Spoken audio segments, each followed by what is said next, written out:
आज हम बनाने जा रहे हैं बहुत ही मज़ेदार यम्मी मिठाई जिसमें बहुत सारा विटामिन, जिंक, आयरन, प्रोटीन जो आपकी हेल्थ के लिए बहुत अच्छा है। टेस्ट तो सुपर है ही, लेकिन ये हड्डियों को भी मजबूत करता है और दिमाग को भी तेज़ करता है।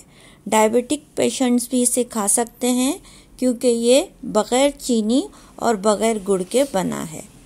तो चलें शुरू करते हैं हम अपनी रेसिपी। मैं हूँ आयशा अहमद, आप देख रहे हैं देसी किचन एक्सपर्ट्स। हमने बादाम, पिस्ता, काजू इसे ड्राई रोस्ट कर लिया है। बादाम, पिस्ता, काजू में बहुत सारी मिक़दार में proteins, minerals, vitamin D, calcium, magnesium तमाम चीज़ें इसमें मौजूद होती हैं। इसी तरह से हमने खोपरे को भी लेके और वो भी हमने रोस्ट कर लिया है। अब हम एक एक चीज़ रोस्ट करके निकालते जा रहे हैं। फिर हमने क्या करना है, तमाम चीज़ों को रोस्ट करके इसमें हमने तिल भी ऐड कर दिए हैं। आप चाहें, हमने सफ़ेद तिल लिए हैं, आप चाहें तो इसमें काले तिल का इस्तेमाल भी कर सकते हैं। खसखस भी हमने साथ ही में ऐड कर दी है, तो खसखस भी हल्के से भुन जाएगी। बिल्कुल जो आपका फ्लेम है वो लो होना चाहिए इस वक्त। अब हमने घी ऐड कर दिया और साथ में ही खजूर के बीज निकाल के हमने वो भी ऐड कर दिए। इसमें हमने मक्खन लिया है, घी का इस्तेमाल नहीं किया। आप चाहें तो इसमें घी भी ले सकते हैं। अब खजूर को गलाने के लिए आपने हाफ कप के लगभग पानी लेना है और आपने इसे ढककर 10 मिनट के लिए पकने देना है। इससे क्या होगा, आपकी खजूर बहुत ज़्यादा सॉफ्ट हो जाएगी और आपका जो मिठाई है वो बहुत ही अच्छी से बन के तैयार होगी। सर्दियों का मौसम चल रहा है और इस तरह की मिठाई बना के आप खुद भी खाएं और अपने बच्चों को भी दें।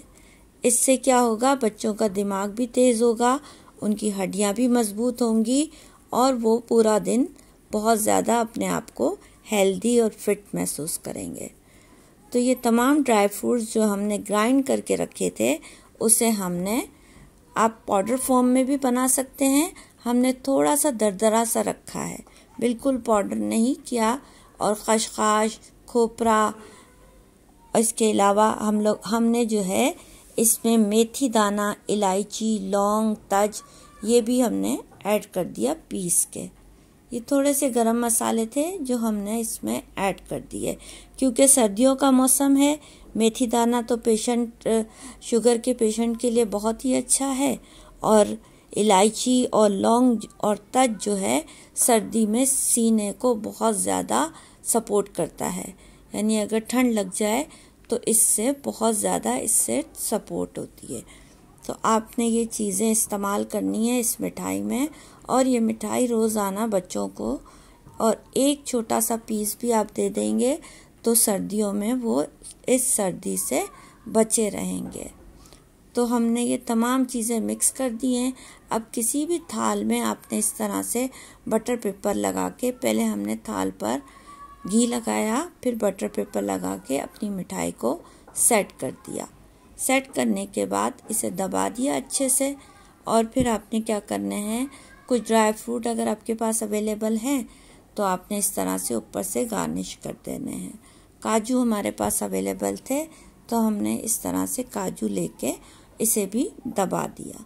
तो इस तरह से आप इसके पीसेस कट कर लीजिए और ये पीसेस आप किसी भी कंटेनर में या जार में डालकर रख सकते हैं। तो ये मिठाई ज़रूर बनाइए और बताइए आपको ये मिठाई की रेसिपी कैसी लगी और कितनी अच्छी लगी, बुरी लगी।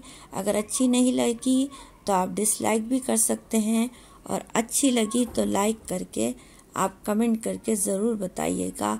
इतनी सॉफ्ट इसकी जो शेल्फ़ लाइफ है वो 6 महीने तक है।